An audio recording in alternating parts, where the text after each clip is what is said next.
మీ ఇండస్ట్రీలో మీ పేరు మీద ఒక సామెత తిరుగుతుంటుంది, ఒక సేయింగ్ కొటేషన్ లాగా. అది మీ దాకా వచ్చిందో లేదో, మీరు చెప్పింది మీరు ముందు గుర్తుందో లేదో తెలియదు.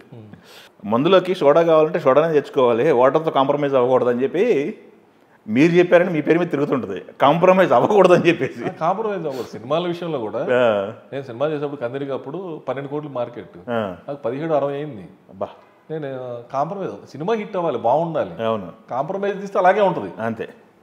నేను ఆది తీసేటప్పుడు అవును, మన స్టూడెంట్ నెంబర్ 1 రిలీజ్ కాల, అవును, సుబ్బు రిలీజ్ కాల, నాది 4వ సినిమా, కానీ 3వ సినిమాగా పూజ జరిగింది. ఓకే, పూజ చేయాలని పూజ చేసాం.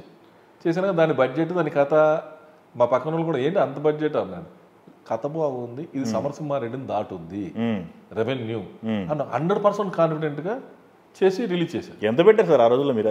అది చాలా అయింది అప్పట్లో. 2002 మార్చ్ రిలీజ్ అయింది, 2001లో స్టార్ట్ అయింది. అప్పట్లోనే 13-14 కోట్లు అయింది.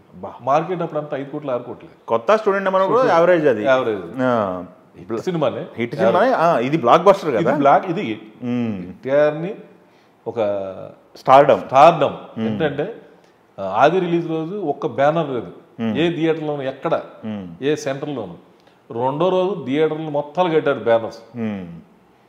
ఒక నందమూరి అభిమానం వంశ వచ్చాడని చెప్పేసి ఇంకా అందరూ, అది ఒక రేంజ్కి వెళ్ళిపోయింది. అవును, వితౌట్ డెఫిసిట్ ఆ రోజులు 100 సెంటర్స్ 100 డేస్ ఆడి వితౌట్ డెఫిసిట్. అవును, రెంట్ కట్టే పని లేకుండా రెంట్ వస్తూ 100 డేస్ ఆడిన ఏకైక సినిమా అప్పట్లో. మామూలు రికార్డులు కదా సినిమాలన్నీ కూడా.